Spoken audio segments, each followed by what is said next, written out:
All right. Welcome to Real Deal Sports Show. The Rad Man here. We're here with J-GILLZ live from the Rock Palm Broker Studios. It's the Real Deal Sports Show with the Rad Man and J-GILLZ. J-GILLZ, a hell of a week, a lot of action going on. We'll start with the National Football League. Let's start with the Buffalo Bills before we get into the real powder keg story of this year's 2025 NFL Draft. J-GILLZ, the Bills, hey, they stayed. They didn't. Brandon Beane didn't detour this year. He stayed in number 30 pick and picked Maxwell Harrison, the defensive back. They tell me he's the speediest defensive back at the combine. Maxwell Harrison. Your thoughts on the Bills' number 1 draft pick out the University of Kentucky? Man, I definitely, we all knew they had to go corner. We had a great show last week. We talked to Carl Jones out of Buffalo. He said that he's been scouting those cornerbacks, for quite some time. So when we look at what the Buffalo Bills had to do, we knew that they were going on that defensive back side of the ball. Now, to me, granted, this guy did fall out of the first round. He was picked up midway second. And the guy I'm talking about is Will Johnson. I thought the Bills had a great opportunity to really try and maximize the value of that pick. Will Johnson's he's a shutdown, lockdown cornerback. You can put him on an island. He can do, just about anything on the football field. Granted, he's had some injuries and some injury concerns, but the Bills have been known for drafting guys with injury history as well. So when I looked at that guy, Will Johnson, once he started to fall, man, if I'm the Buffalo Bills and I see a lockdown cornerback that can truly elevate that defense, I would have went right there with him. Instead, the Buffalo Bills, they went with their other guy, Maxwell, and when you talk about Maxwell Harrison, I think that it is a good pick. They definitely went with what they needed, and you got to give Brandon Beane and Sean McDermott some credit and kudos. I just don't want to see another Kyer Earlin from a couple years ago, as you recall, right, man? The first round pick, the physical cornerback. They have the same measurements and everything. I would have went with the surefire guy who, if staying healthy, is clearly the best cornerback in this crew of cornerbacks here in the draft. Well, why do you think the Bills took Maxwell over Johnson because the Johnson kid did come in highly regarded? What do you think the reason why they didn't go with him? Well, it was the injuries for sure. He could have been he could have went as high as 6 to Oakland. To the Vegas Raiders. But ultimately, with those 3 knee injuries and then the shoulder injury, teams just didn't feel comfortable giving him that first round grade. But if you look where he went in the second round, he went in the top half to the Arizona Cardinals in the second round. If I'm the Buffalo Bills and I'm the 30th, have the 30th pick, and you're looking at that roster, you have 10 picks on the year. You guys are coming in with about 10 draft picks. I would have took a chance and a gamble on the best cornerback in this class. That's just me personally. I would love to know what you would have did with that pick. Or do you think this was the right move, right, man? I think they're looking for a guy that fits their system. He's a guy that looks like, from the highlights, he looks like the way the Bills play on, the way Dane Jackson them play off the guy a little bit and then use it. And this guy uses his speed to come in and be able to make interception. He's a quicker Dane Jackson to me. He looks like because Malik Boyd and Brandon Beane was hugging each other when they showed the Bills room there after they had made their decision. So Malik Boyd and those guys are sold on this Maxwell Harrison because of his speed. He's able to help play the position and be able to make big plays. And then they went to the second pick, T.J. Sanders out of South Carolina. I saw the highlight, wasn't too familiar with him. I saw South Carolina a few times. To me, when I saw South Carolina, he wasn't a dominating player. Maybe they just said, hey, let's just get us some young bodies in here, some young big guys that we can find. Because the guy the Bills wanted, that they said from the mock drafts for the last 2.5, 3 months, that kid went to number 13 to your Miami Dolphins. I said, wait a minute, damn, I thought this guy was going to be back in the 20s or something so that the Bills could maybe move up or just stay at 30 and get the Grant kid from University of Michigan. But you guys jumped on him at number 13, J-GILLZ, your Miami Dolphins. What was that about? Man, and you had to. You had to. First of all, I thought that was an excellent pick, getting to the trenches by Chris Greer. When you looked at how the draft landed, we got him at 13, and then Walter Nolan went at 16, another defensive lineman, followed by Derek Harmon by the Steelers. So those Yeah. defensive linemen really started to get off the board. Tyleek Williams at 28. So you had to get them where you had to get them. So I thought that even though it was mocked that Kenneth Grant could have been an early second rounder, late first rounder. Man, you can't teach size, right, man, and athleticism because at the end of the day, this kid from Michigan, 6'6", 330 pounds of straight up man. You know what I'm saying? He's a Yeah. great athletic freak, similar to Christian Wilkins and what he can do. He's fast as well. Another fast guy on the defensive side of the ball. He can stop the run, and you got to look when you talk about the schemes of the Miami Dolphins. You got a lot of investment in those first round picks with those premium pass rushers. You got Jalen Phillips when he gets healthy. You got a Bradley Chubb. Also, last year, first round pick Chop Robinson out of Penn State. And you can clearly see these Penn State guys. These Penn State guys don't be playing around. You know what I'm saying? When they come to their pass rush. So you needed a stout run stuffer in the middle, a nose tackle, a defensive tackle to put next to Zach Steeler because it's just been so void after the departure of Christian Wilkins. So now you got this big athletic freak in the middle of the field, making it life a lot easier for those premium pass rushers like Bradley Chubb and company for the Miami Dolphins. And then, since we own the Dolphins, you got to look at the other side of the ball. They went with the big Samoan. I call him the Samoan bulldozer, Jonas Savanea. The 6'6", 330-pound Samoan guard out of Arizona. Just another strong guy. And him and that Samoan, he gonna make sure Tua, the other Samoan, stay upright. Those Samoans stick together. Yes, sir. Oh, come on, you can come right That's on why I in. was most excited Cool. about those Miami Dolphins and those moves for sure. Yes, indeed. That's some excellent. And that J-GILLZ, it looks to me like most of the NFL teams were concentrating on linemen. A lot of lines were not good last year throughout the league. Everybody focused on linemen, like you just said. Man, it was a slew of linemen taken in that middle of the first round. That Derek Harmon kid, the Nice. offense and defensive linemen seemed to be what everybody was really. That's really truly what they were focusing on in this year's 2025 NFL draft. Everybody was looking for linemen. They were looking to get their lines fixed up. And the Steelers, J-GILLZ, don't the Steelers already have good defensive line? I mean, the Derek Harmon, he's a good dude. I understand. Yeah, go ahead and get him. But damn, couldn't you have got Shedeur Sanders, man, and went ahead and grabbed you a quarterback right then, man? Why Oh the man, heck with would you? Rat Man. I mean, Derek Harmon. We're gonna get to Shedeur Sanders in a few minutes. That Yeah, whole situation. But Derek Harmon, it's like that's your strong suit. It's like you making your strong suit stronger. And to me, your line has been absolutely. the problem. Your offensive line, to me, has been your problem. Yeah, not to mention. And the quarterback. The line is halfway decent. They ran the ball. You got to get running backs. Najee Harris is gone, so you got to Right. replenish at the running backs, which you could do later in the draft because this year's draft is plentiful with running backs. It's a lot plentiful with the running backs. So I didn't understand that. And Well, remember, if you're watching the show, hit the like button, like the show. It's on Facebook. Hit that like button. Yeah, J-GILLZ, what do you think, man? Well, right, man. The rich get richer. When you talk about the Pittsburgh Steelers, we all know we watch the Philadelphia Eagles. To win the championships and win the games in this league, you have to be stout in the trenches. They want to make sure that their depth is fully there. I mean, if you were to draft a quarterback, you're basically done with the Aaron Rodgers thing. He's not going to the Pittsburgh Steelers if they were to draft a quarterback.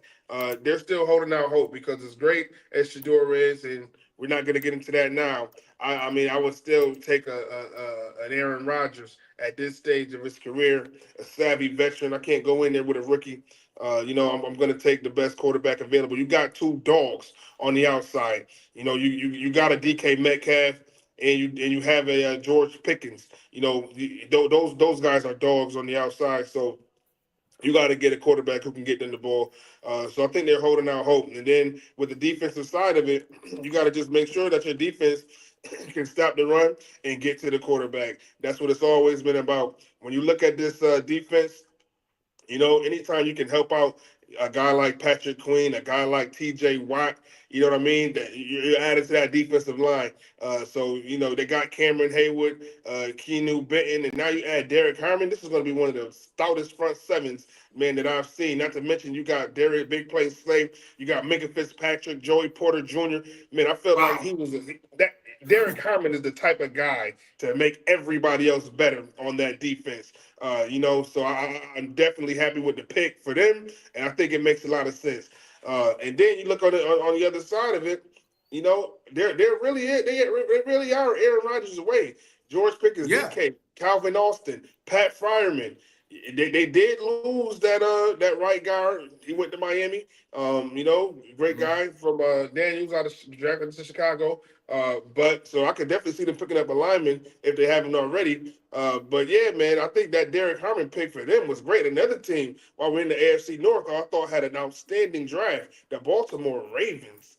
My God, they were able to get Mike Green in the second round. He was a projected first rounder. Malachi Starks, they always getting those guys. Yeah. He snuck into the Mike Green out of Marshall. He was projected to be a top pick. Right. Now Mike Green is he the second round, man? First round they went and got Malachi Starks. So man, they just completely loaded up.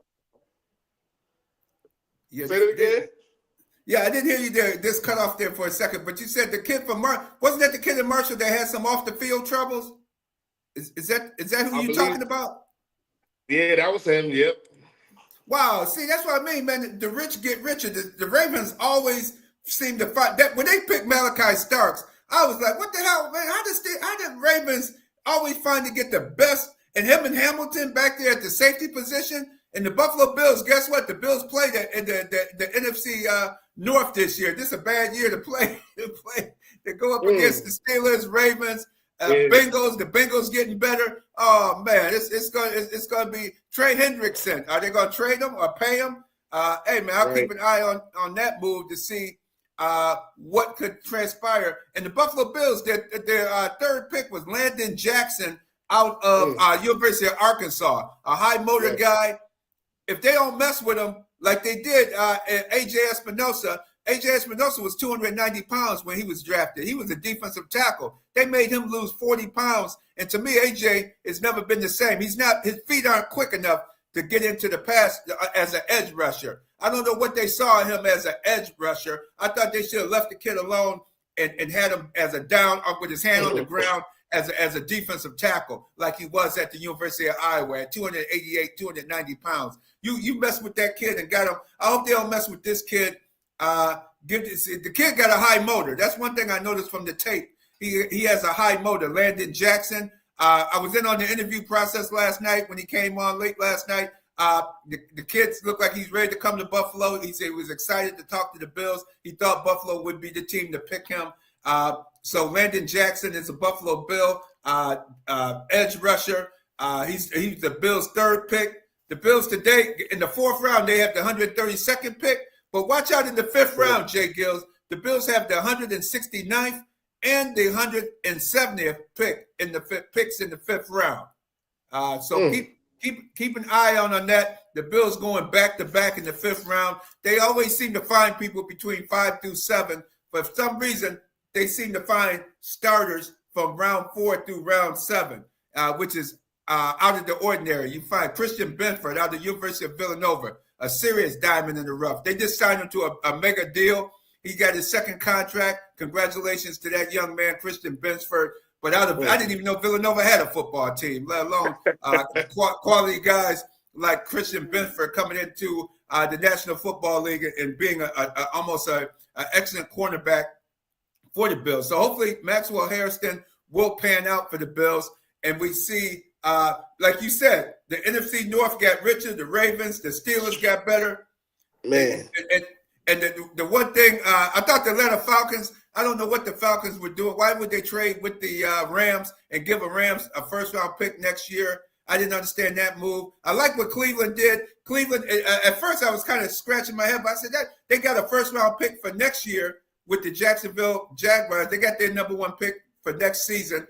Right. They moved down to 5. They still get the guy they wanted. They got another, and now Cleveland, they got another defensive guy. So their defense is getting tighter and tighter.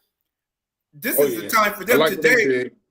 I like the moves they made. I don't know what the owner is saying. Input. Andrew Berry's an excellent drafter. I don't see why you don't pick Shedeur Sanders to work on your team. And let's face it, man. This guy was almost. It got to be allegedly blackballed, man. I call it Colin Kaepernick 101, man. It's unbelievable that Colin Kaepernick blackballed from the league allegedly. Obviously, nobody picked him up. Now, nobody's gonna pick Shedeur Sanders up, and this guy was slated to go in the top 10. And the New Orleans Saints, you pass him up, you get Calvin Banks Jr. I like that move, offensive tackle. Then you come around and you pick Tyler Sloth. Tyler Sloth been in college. He done played 7 years in college, man. Broken leg, broken ankle, COVID. Oh, man. I didn't know you could play 7 years of college football. He sucks, man. That kid, nothing personal about him. He's probably a great young man. Ladies and gentlemen, I'm talking football only. I'm not talking about this young man as a man, a growing young man, but he sucks on the football field. And he should be playing in the USFL, man. He's a perfect candidate to be a starting quarterback on next year's USFL roster, man. And the New Orleans Saints gonna have the audacity to pick him. And then I looked late last night. Somebody picked Dylan Gabriel from the University of Oregon, the kid from Hawaii. He reminds me of Nick Saban said he reminds him of Tua as well, man. Nick Saban on the broadcast. More athletic Tua. Right. The Browns. Thank you, L. Thank you. You on point, L. Yeah, the Browns. What you gonna pick? You gonna pick Dylan Gabriel over Shedeur? Come on, man. That tells me it's something personal. And let's get into it a little deeper. Let's get into it a little deeper as we have BacSpin in the studio. Good morning to you, BacSpin. Welcome to the show. Good morning, Rab, man. Good morning, BacSpin. Appreciate you, man. It's on this crazy day of sports, man. We got so much to get into, especially with the NFL draft looming. It's draft weekend, brother.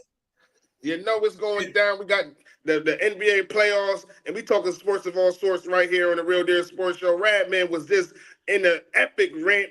Now we're going to continue on the airwaves with the Radman rant. Radman, tell them what's on your mind. Yeah, and call in, please. I'd like to hear what you got to say. 595-1055. That's 595-1055. The phone lines are open. BacSpin is receiving callers. We'd like to hear from L. And let me just complete this. Deion Sanders, let's take you back to when Deion Sanders first came into the league out of Florida State. I'm talking about when he wore the Jerry curls and he was shaking his hair and all that TCB was flying all over people, getting all over people's clothes and hit me in my face and my eye. I'm like, man, you getting all that TCB stuff from that Jerry curl. Deion Sanders had to go. He got out of the car where the door opened up high. The door went up like the Lamborghini. Yeah, the Lamborghini. He gets out the Lamborghini, BacSpin, and stands there and talks to the media. And the media, somebody said, hey, the New York Giants are getting in contact with you. He said, yeah, they called. The Giants called. He said, well, what happened? He said, I asked the Giants, what number? Where are you picking at? What spot are you? He said, the Giants said number 5. We're in the 5th spot. He said, I don't need to talk to you guys because I'm long gone, man. I ain't got time for the New York Giants. So I think it's payback time. That's just one instant. I mean, Deion was a total trip, man. He was serious when he came out. He was an unapologetic black man and still is. But now he done toned down a little bit. He coaches his sons. And it's just a damn shame that the NFL is allegedly blackballing him because of his past. I think a lot of this got to do with Deion. Yeah.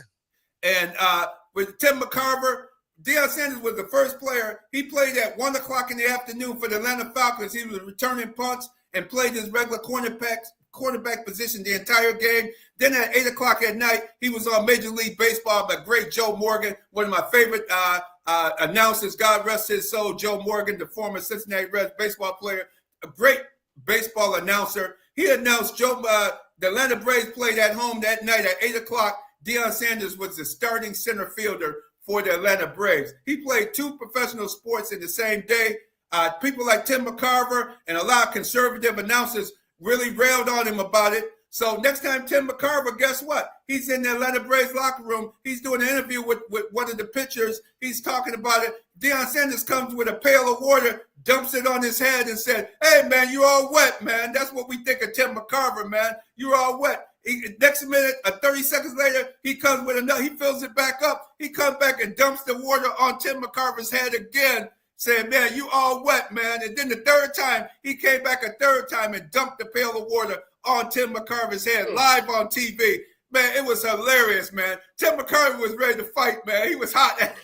He turned red and stuff. He said, Deion, that's enough, Deion. That's enough.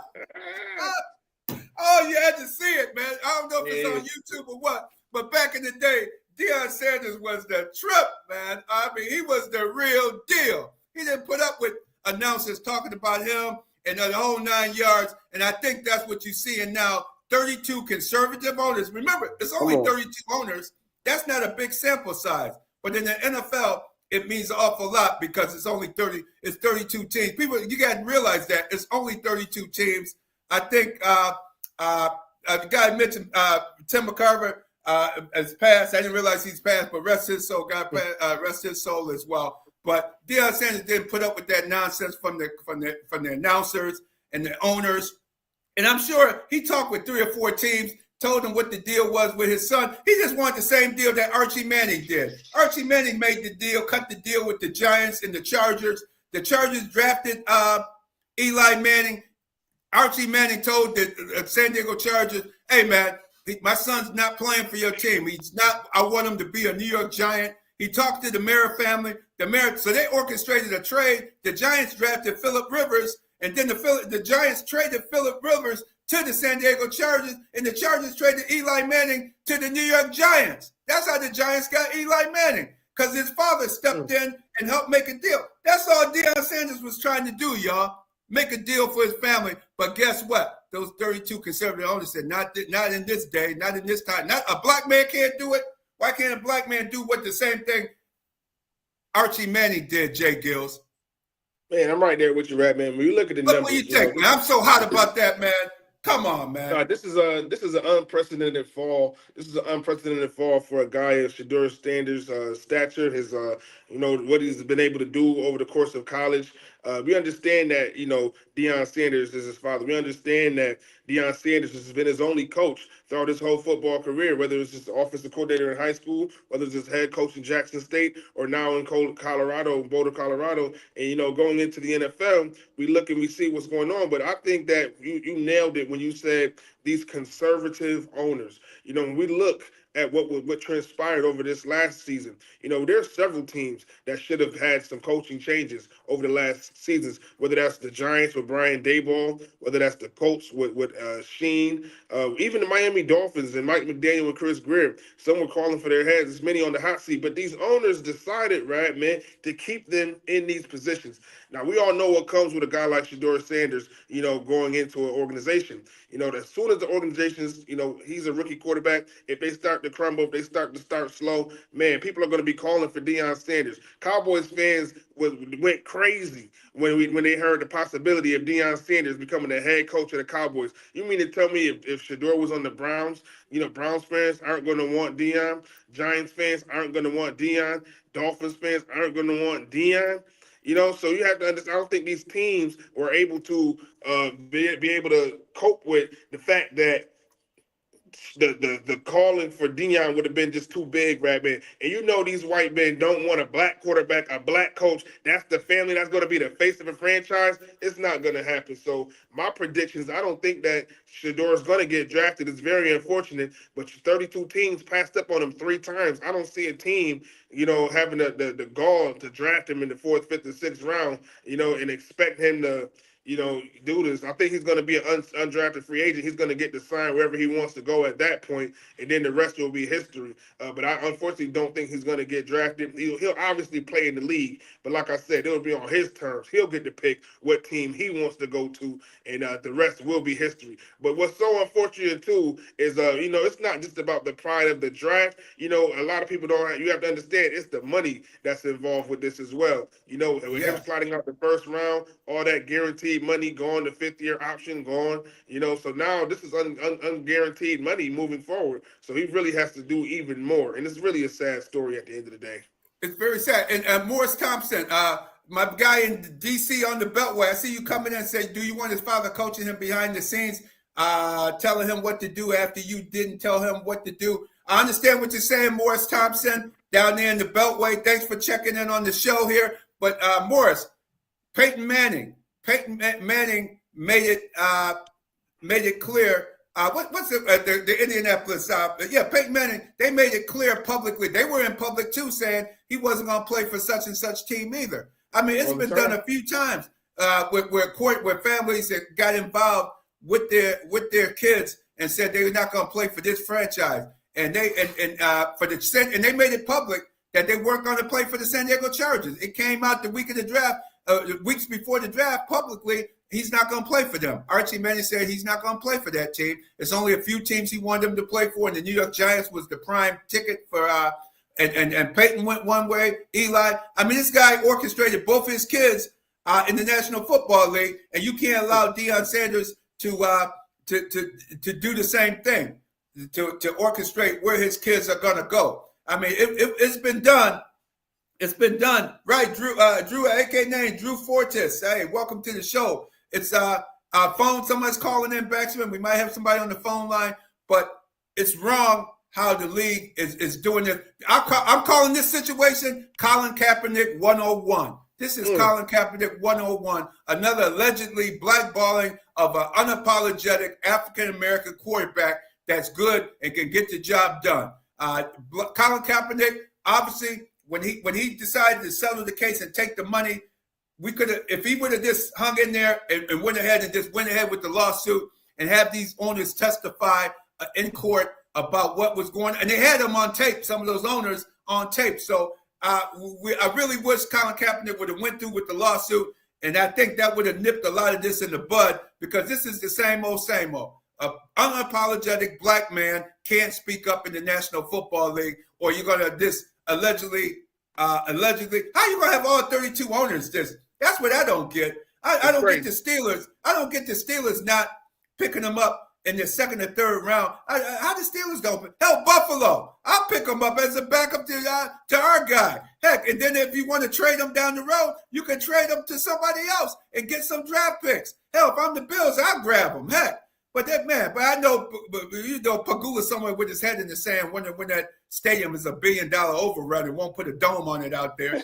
He's out there, still all out on that trip. But if you're questioning his skill, you just haven't been watching, because the man he had a 74% completion percentage in over this last year with 4,000 yards, about 37 touchdowns, 10 interceptions. He gets the ball completed. Not to mention he was the most sacked quarterback in all of football this year with 24 sacks. He was the most sacked quarterback last year. So when you talk about he's able to get the ball, he's a cerebral quarterback. His IQ is through the roof. He leads the league, not just this year. He has the highest completion percentage in NCAA college football history. 71% passing completion rate. That's the highest in college football history. He knows where he's going with the ball. He's smart. He's cerebral, and he's got a lot of great traits. I don't understand how he's still on the draft board. I don't get that either. I don't understand how he's still on the board after 3. That's unexplainable. And all that now, and Mel Kiper was beside himself, because Mel Kiper had him going in the top 3. Mel Kiper said he's never seen nothing like this. Nothing like this. Nothing like this. Unbelievable that he's not there. You've seen a lot of people. You've seen Aaron Rodgers, Brett Favre, as Morris has mentioned. These guys, sitting around waiting. So the Steelers are waiting on Aaron Rodgers. Is that what you're thinking, J-GILLZ? That's what I'm thinking when I look at when I look at what they were able to do in the draft. I like what they did with the draft, getting Big Derek Harmon, pairing him with that dominant defense that they have over there in Pittsburgh. I don't think people know how dominant that defense was before earlier today, man. You had a chance to look at that roster, man. I mean, you got T.J. Watt, Cameron Haywood, and now you adding Big Derek Harmon from Oregon. Man, it's just and not to mention you got your Patrick Queens, you still got your Minka Fitzpatrick's. It's a lot going on the defensive side of the ball in Pittsburgh. I felt like they had an outstanding draft. Yeah, the Steelers, man, they have an all-star. You just named an all-star lineup right there on defense, and that's their starting. That's the Steelers starting lineup. Steelers, watch out for the Steelers this season. You're like Aaron Rodgers, and you're about to, you're only got a couple years left. You see what they have on that side of the ball. Then you look at the offensive side of the ball with Pat Fireman, the tight end. You got Calvin Austin, and of course those two monsters on the outside, George Pickens and DK Metcalf. You couldn't go out there and pick a quarterback if you're the Pittsburgh Steelers when you're holding out for Aaron Rodgers. It just doesn't make sense to do that in that concern. We all know Aaron Rodgers as a character himself. And he ain't going for Shedeur Sanders and Deion Sanders in that quarterback room. No way. So I understand I would like to see him right there, but I just don't. I didn't think that the Pittsburgh Steelers were going to do that, knowing that Aaron Rodgers is still looming over the organization. That's a ready-made to go roster right there. And if Aaron Rodgers can just be somewhat productive, I think they can definitely make some noise over in Pittsburgh. And one season, you're only going to get one season out of Aaron Rodgers. You're not going to get 2-3 years. You'd be lucky the way he played with the Jets. You'd be lucky to get one full season out of Aaron Rodgers. I don't see Aaron Rodgers playing 2-3 years because he's not mobile. He can't make the move. My insurance policy would be Shedeur Sanders. I'll have him in there. Hey, if you could have Antonio Brown in that locker room, and we see how Antonio Brown acted after he got out of that locker room. So, hey, man, I could have Shedeur Sanders in there. Taking notes and learning and seeing what to do and what not to do. Aaron Rodgers, at least he can see some of the good things and things that guy have with reading a defense and getting the ball to the right spot and the whole 9 yards. I don't get it, man. The Rooney family is usually above it all. The Rooney family usually goes after those guys it's obvious the talent is there. We'll see how it projects in the fourth round. You might be right, J-GILLZ. He might not get picked at all and become an undrafted free agent and just go to the team of his choice. Then he'll have more of a choice still. But like you said, the money's gone. You're not getting the big time money. And for them to put out on the line earlier in the week, they said one according to one scout, he said Shedeur Sanders was the worst interview he ever had as a professional football player. And I'm like, who the hell is this talking, leaking that out? Put your name on it. Put your name on it. Yeah, put your name on it. And what are you talking about? Somebody that's unapologetic and confident. And they said the same thing some guys said about Khalid Williams, because Khalid Williams' family, he has money. He's there. Some of you get more and more of these players coming up now. They have more money than the people that's interviewing them for the jobs now because they're coming out of these nil deals or their family as well. You're getting more and more guys with money coming into the league. And you got scouts and people and GMs that just, come on, man. Come on. Please like, comment, and subscribe to the show. Check out on Facebook, on YouTube, the Josie Altidore interview. We had Josie Altidore, the American soccer star. We interviewed him earlier in the week. He's going to be announcing the Bills' 4th round pick. So if you're watching the draft starting at noon today, the Bills pick at 132. Josie Altidore, the retired soccer superstar, will be announcing the Bills' 4th round pick. We had him on the show. Check out, great interview. We're going to have excerpts from that coming in the weeks to come from a very nice interview with Josie Altidore. He's also one of the limited partner owners of the Buffalo Bills. Him, Tracy McGrady, Vince Carter, and a investment firm out of Toronto, Canada, are now part owners of the Buffalo Bills. He talks about being a part owner and why he wanted to become a part owner with the Buffalo Bills. And he's also with TGL, the Tiger Woods Indoor Golf League. He's also part owner. He got ownership in that new league, league with the Tiger Woods. So check out the Josie Altidore interview on YouTube. And please like and subscribe us for sure. And BacSpin, I think we have a caller. We might have a caller on the line. I think we have a caller, but that Josie interview was really good. And let's get to another hot topic. Shannon Sharpe, J-GILLZ, Shannon Sharpe, man. My first thing to Shannon, put the cell phone down, man. You don't know how to use the cell phone properly. It's too much technology for you, man. You about my age, man. It's too much for you, man. It's too much, man. The texting, the calling, the call IDs, the emails. It's too much, man. It's too much. Shannon Sharpe, put the phone down.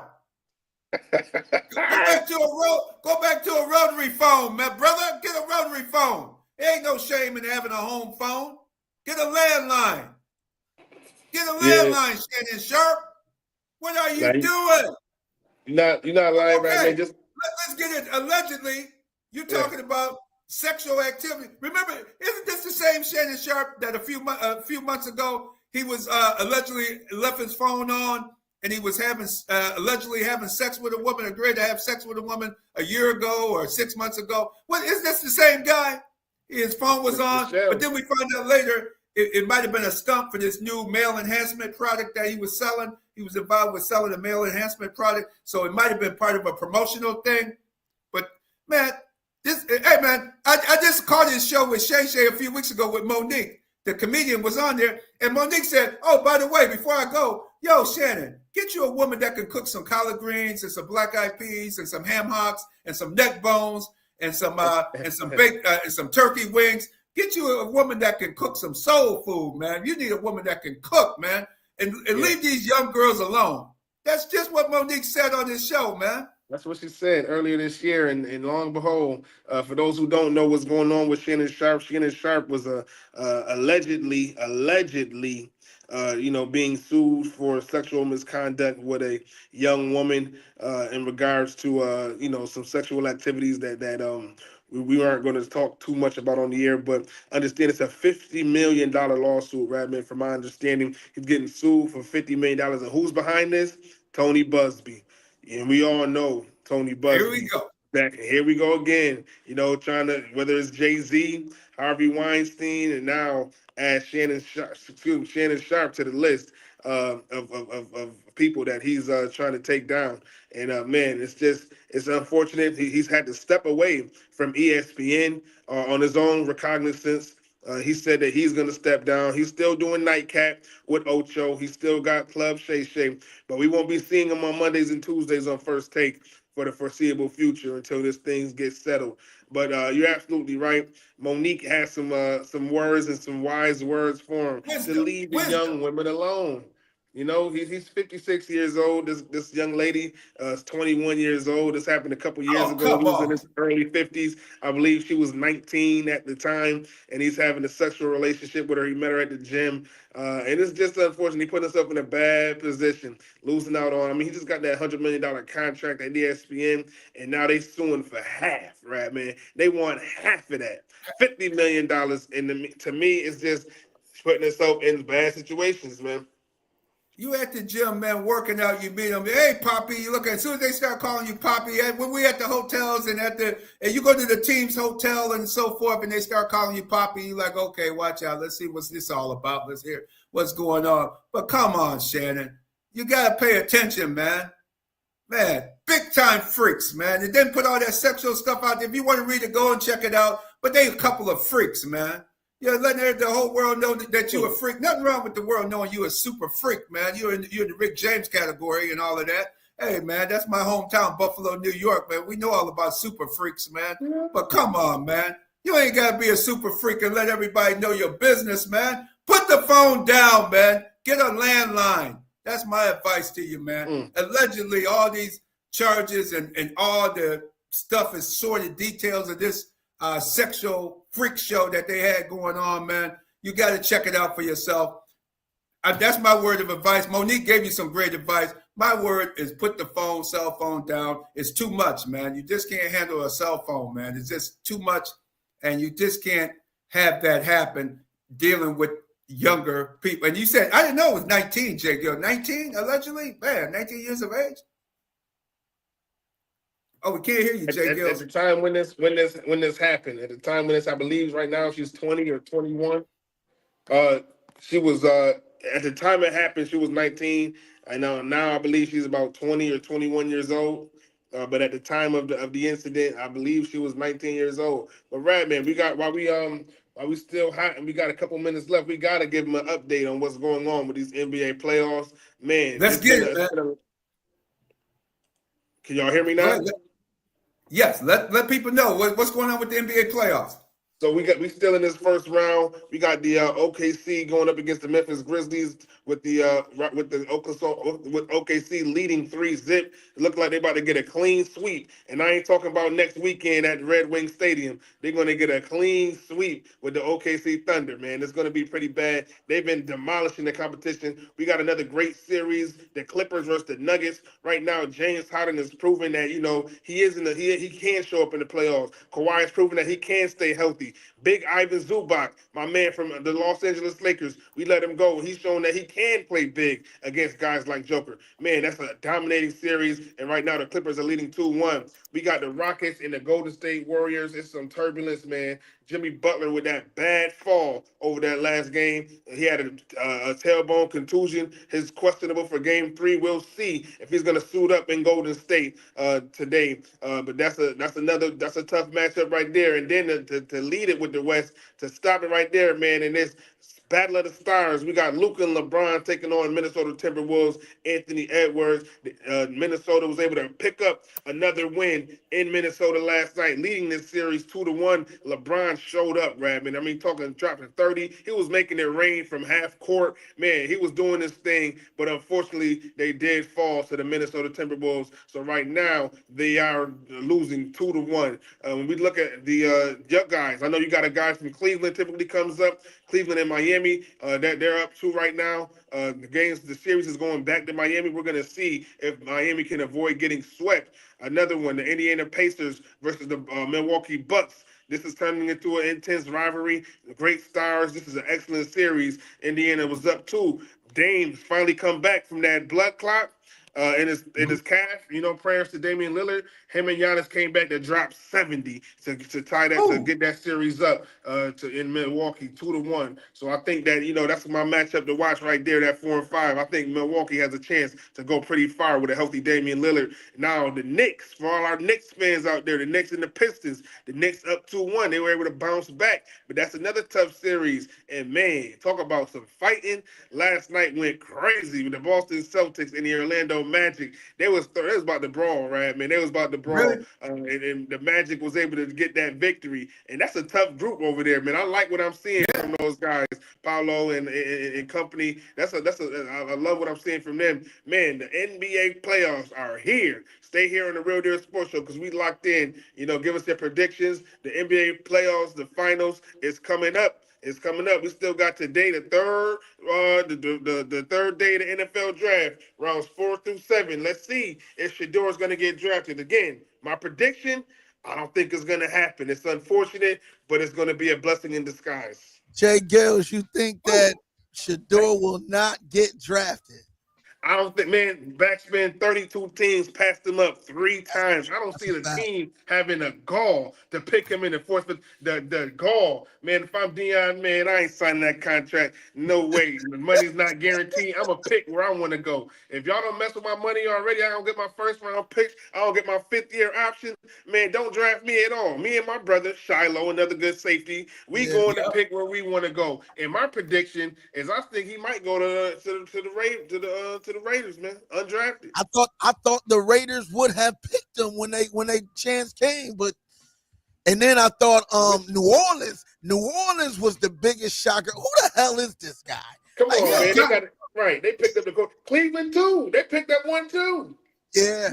I mean, I thought he would have went to Cleveland. I was thinking Cleveland, but Dion said he wasn't gonna play for Cleveland. Like he already said that he's not sending his son to Cleveland. So. Right. I figured Cleveland wouldn't draft him, but I think that is the reason why he hasn't been drafted yet. Yeah. I don't think he's gonna get drafted, BacSpin, but I think he'll definitely play in the league, man. 71 completion percentage, man. The man's cerebral, man. He's cerebral. Hey, Dallas could still take him now. You know what I mean? Like I would have a problem with that. That might happen. I wouldn't have a problem with that at all. At all. And Chad, another listener could chime in and made a good point. Andrew Luck's dad was in when Andrew Luck came out. That was another one where their parents got involved in it.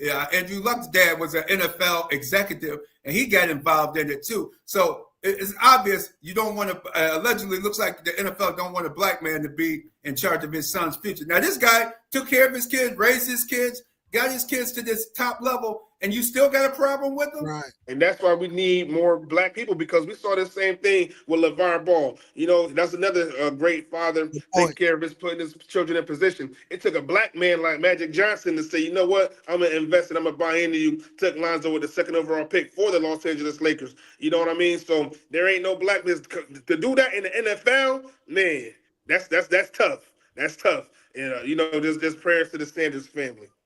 Yeah, good point. Exactly. Good point. Thank you all the listeners, Chad, all of everybody,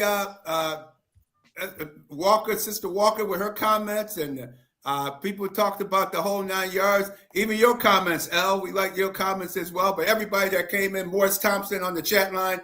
Check us out. Like and subscribe to the show. Check us out on Facebook. Go to YouTube. Check it out. Check the show on YouTube. The Josie Altador interview is an excellent 15-minute interview. Check out what he has to say about being limited partner owner of the Buffalo Bills and why he got into investing into sports teams. Check him out. Excellent show.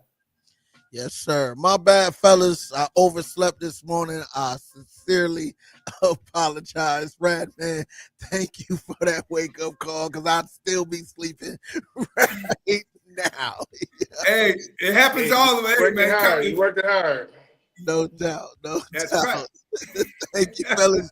Real Deal Sports Show every Saturday morning to be 105.5 right here. You guys have a great weekend, and hopefully you should. Well, I believe you, J-GILLZ. No team is going to draft this guy right now. So I was going to say, hopefully Shedeur Sanders will get drafted today or tomorrow. But yeah, I don't think it's happening either, brother. Appreciate y'all, man. Y'all have a great weekend. Have a great week. And remember to be a good sport. Yes, sir. Keep it where you need it, Rock City. The Back in Time Mix Show is on the way right here on The Beat.